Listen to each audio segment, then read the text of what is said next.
RJ Balaji அவங்க Singapore salon. டைட்டிலும் ரொம்ப நல்லா இருக்கு, ட்ரைலரும் ரொம்ப நல்லா இருக்கு, போஸ்டர்ஸும் ரொம்ப நல்லா இருக்கு, ப்ரொமோஷன் அதை விட பயங்கரமா இருக்கு. இப்படியெல்லாம் வச்ச படத்தை நாம தியேட்டர்ல போய் உக்காந்து பார்த்தாங்கனாக்கா, ரிப்பப்ளிக் டே முன்னாடி வேற ரிலீஸ் பண்ணிட்டாங்களா, எல்லாருக்கும் ஹாலிடே, கலெக்ஷன் வந்துடும் சொல்லிட்டு ரிலீஸ் பண்ணிட்டாங்க.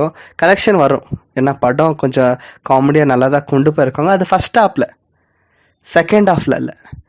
ஃபர்ஸ்ட் ஹாஃப்ல என்னென்ன காமெடி இருக்குன்னா, ஃப்ரெண்ட்ஸு காமெடி இருக்கு, லவ் இருக்கு, எமோஷன் இருக்கு, ஃபாதர் சென்டிமெண்ட் இருக்கு, எல்லாமே வச்சிருக்காங்க. அப்புறம் கொஞ்சம் இன்டர்வல் கிட்ட நம்ம கட்டப்பா சார் வந்துட்டு இறங்கி வராரு, அதாங்க சத்யராஜ் இறங்கி வராரு.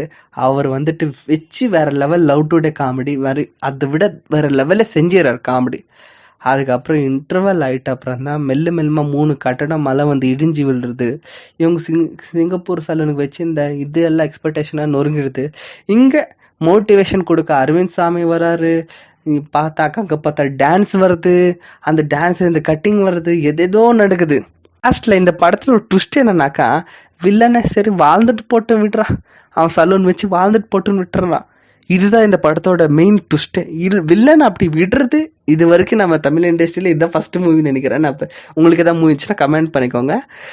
கிளைமேக்ஸில் ஹீரோ என்ன பண்ணார், அந்த பில்டிங்கை காப்பாற்றினாரா, அந்த இருக்கிற ஜனத்தை காப்பாற்றினாரா, கட்டிங் பண்ணாரா இல்லையா அந்த படத்தில், அதை மட்டும் ஐ திங்க் காட்டல, மிச்சம் எல்லாம் காட்டிருக்காங்க. நன்றி. இந்த வீடியோ பிடிச்சிருந்தா ஒரு லைக் சப்ஸ்கிரைப் பண்ணிக்கோங்க. தேங்க்யூ.